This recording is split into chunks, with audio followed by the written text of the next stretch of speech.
Hello, my name is Morgan. I'm so glad you're here, and today I'm going to be talking about all of my favorite books from 2024, and then we're going to be talking about later my 2025 TBR. Y'all, I was going to upload a every single book that I read in 2024 video, and that just didn't end up working out. I recorded it and everything, and the last few days have been trying to get it to transfer to where I can edit it, and it just wasn't wanting to do that. So we're gonna retry, but instead I'm just gonna talk about my favorite books. If you are interested in seeing every single book I read in 2024, my Goodreads is linked down below. I would love to be friends with you on there. The first book that we're going to be talking about is Divine Rivals and Ruthless Vows by Rebecca Ross. I only have Ruthless Vows though. I read Divine Rivals on my Kindle. I believe it's still available on Kindle Unlimited.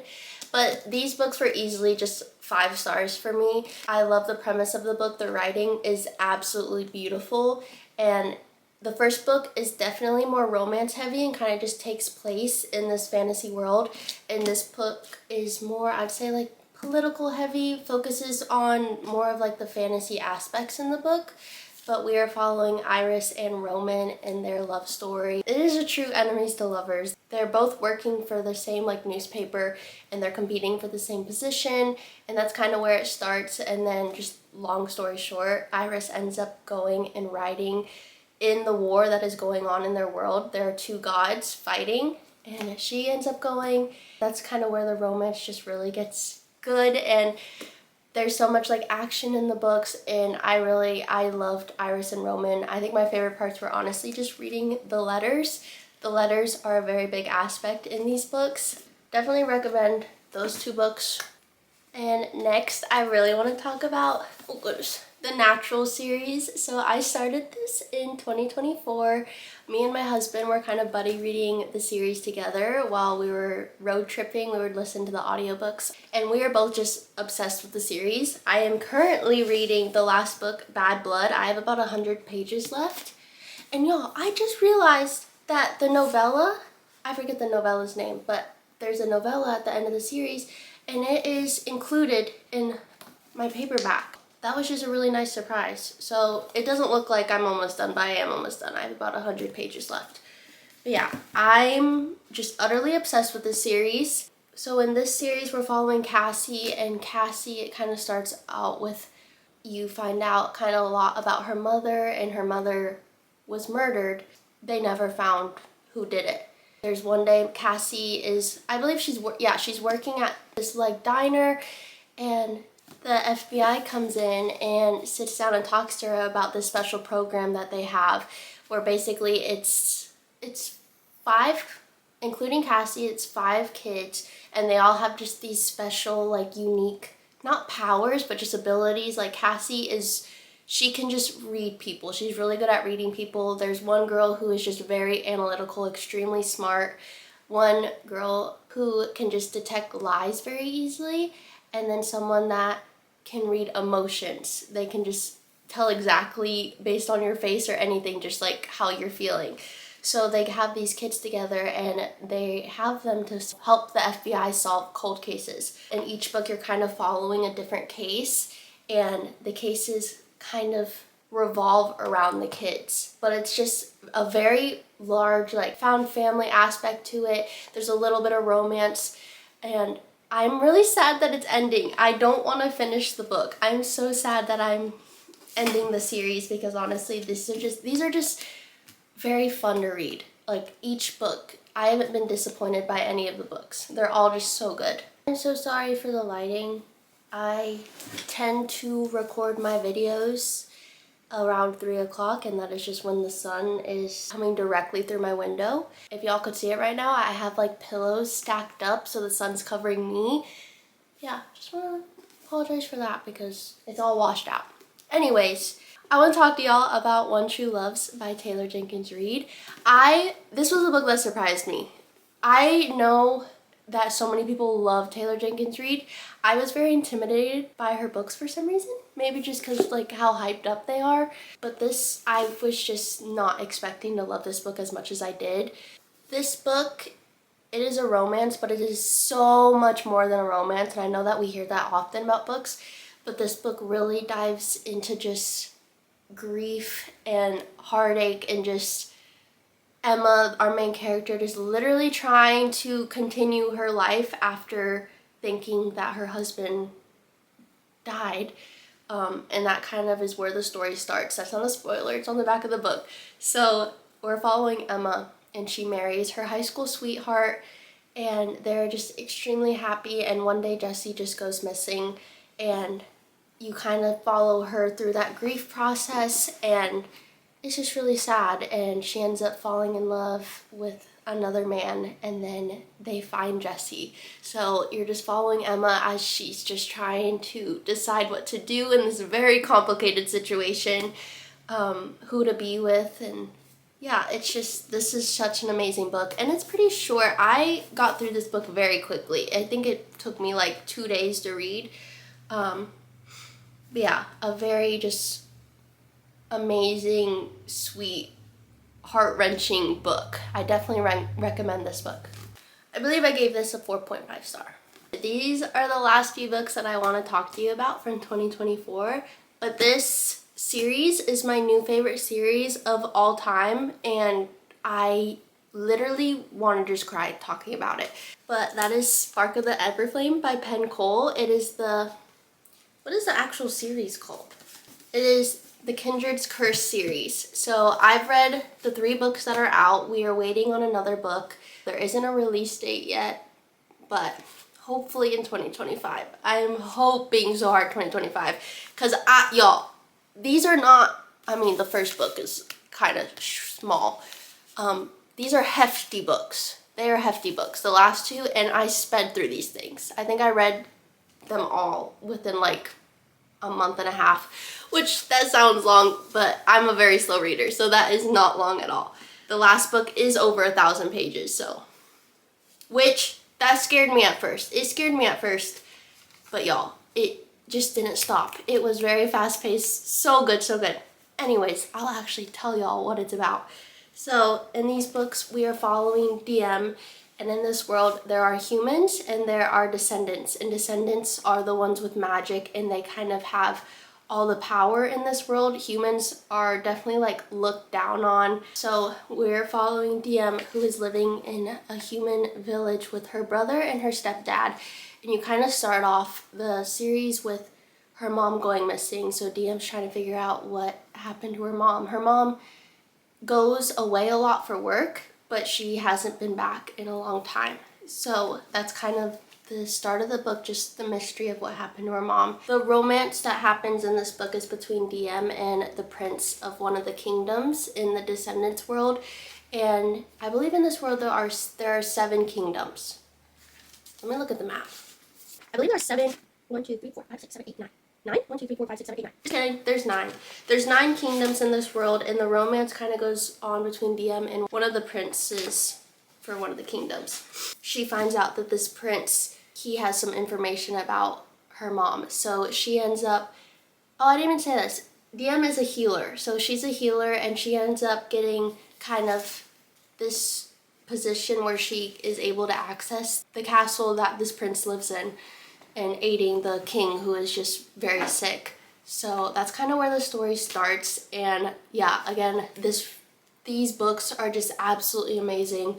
The romance is very slow burn, which I enjoyed a lot, but I know some people don't like that. But yeah, very slow burn, so much banter, very enemies to lovers. I'm obsessed with all of it. It is just, for me, these books were very fast paced, like I said earlier. My favorite series ever, and I cannot wait for the next book to come out. So starting off with this is my absolute top priority book of 2025. I will be getting this series, and I do plan to make a reading vlog about it. But I'm going to be diving into the Throne of Glass world in 2025, and I am so excited. I've been wanting to read these books for so long. I already read ACOTAR. I read the first Crescent City book. My husband got me the series for Christmas, so I finally get to read them all. I've been waiting just to have all of them.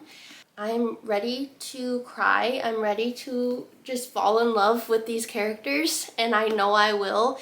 All of my friends have read this. I have so many friends that have tattoos just from these books. Like, I haven't heard any negative things about this series from people who actually like finished it.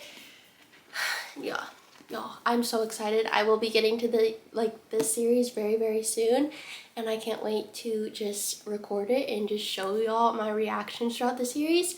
I am thinking about doing like just a spoiler vlog just so I can really like talk to y'all about it. And if y'all haven't read the series, maybe that's an excuse too, and we can like read it together. The second on my list for 2025 is Out on a Limb by Hannah Bonham Young.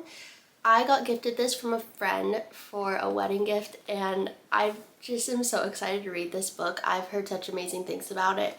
Oh, okay, so this seems like a Friends to Lovers. That's really exciting. Okay. It just looks really cute, and I feel like this is a book that is just gonna like melt my heart. So hopefully we'll be getting to this soon. I feel like this is a spring read. And then I would love to get to The Nightingale by Kristen Hanna. I don't even need to say that I've heard amazing things. I'm sure y'all have also heard amazing things.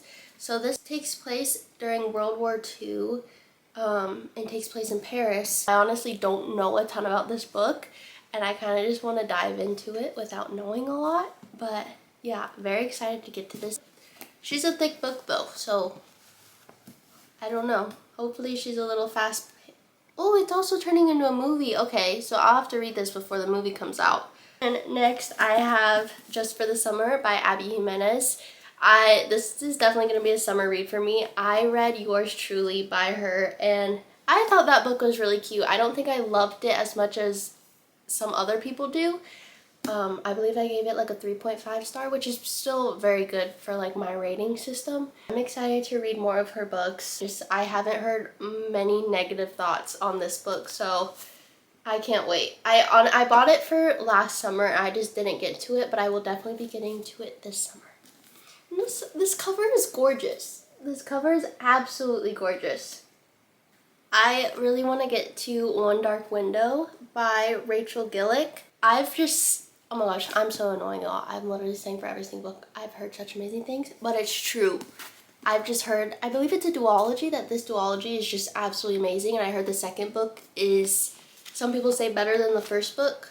So I'm very excited to dive into this. It does definitely give like dark academia vibes, so maybe a fall book, or if I get to it still in the winter time, that would be awesome. But I've been in a very big like fantasy mood lately, so I would love to get to this either soon or I'll save it for fall time. And continuing with the fantasy, I have Powerless by Lauren Roberts. I have been a little bit nervous just because of the things that I've heard about the second book. I don't want to just judge and not read a series just because I've heard negative things about the second book. I've heard the romance in this book is just absolutely insane, so yeah. And the novella. Y'all, I just saw that she made the novella the same size as this book. I don't know if y'all seen that. I think she literally posted about it today. But yeah, because originally the novella was like this size compared to the book. So she just came out with a novella that's the same size as the books. So I'm excited about that because I wasn't a huge fan of the smaller novella. It was cute, but on my bookshelf, I feel like it'd look cuter if they were all the same size. Anyways. Moving on to Happy Place by Emily Henry. So y'all, I picked this book up about 2 years ago, I think, when it first came out. And I put it down. I did a soft DNF. I was probably about probably like 30% of the way through.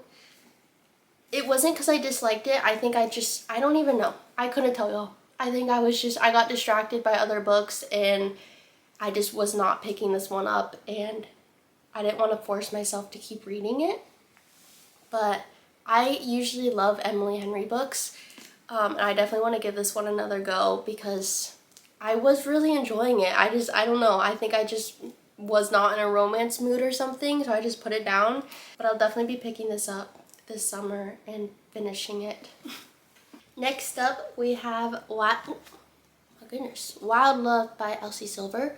I'm so excited to read this. I am currently on the last book of the Chestnut Springs series, which is Hopeless, and I really enjoyed that series, especially Reckless was my favorite, but I'm really enjoying Hopeless so far. I think some people didn't love it, but I'm really liking it so far. And right now they just are starting to go into their fake engagement, which is, I'm excited for that. But yeah, I'm so excited to read and start this series. And these covers are gorgeous. I'm obsessed with these covers also. So pretty. So yeah, I don't know what this book entails. I don't know what the tropes are. I don't really know anything about it, but I have a friend who said she just devoured the entire thing in like 2 days, and she's the same friend that gifted me this. Super sweet of her, but yeah, I'm very, very, very excited. Rose Hill series. Cute! Elsie Silver is really good at picking like series names. And then for my last 2 books, I do not own them because they are not out yet, but I really want to read Watch Me, which is by Tara Mafi. She is the author that wrote the entire Shatter Me series, so this is kind of like a continuation, but also just a separate series from Shatter Me. I believe this takes place 10 years after Shatter Me. So I'm so excited because I was a huge fan of Shatter Me. I loved that series. I devoured it in like one summer. So I'm extremely excited for this to come out. When does it come out? April 15th. Okay, so y'all, I'll be at Barnes & Noble or Target April 15th getting this book. The next book that I do not own because it is not out yet is Rebel Witch, which is the second book after The Crimson Moth.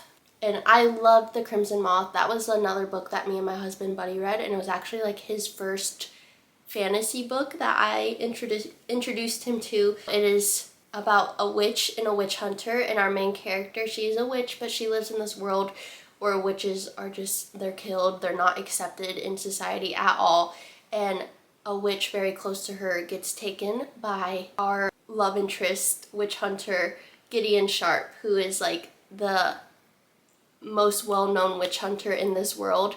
So it is just like fake dating, cat and mouse chase. It is so enemies to lovers. Like if y'all want a true enemies to lovers, read The Crimson Moth. It is so good, so good, so good.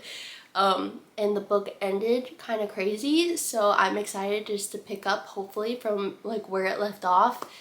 But yeah, so those were my 10 books that I want to read, or not 10 books, 10 like series / books that I want to read in 2025. Thank you guys for watching. I hope you enjoyed this. I'm sorry that I couldn't get out all the books I read in 2024 video, but I tried and it just didn't work out. And honestly, I'm gonna be so real with y'all, I just did not feel like sitting here and talking about every single book I read again because that just took me a long time. So yeah, anyways, I hope y'all enjoyed this video and thank you guys so much for watching.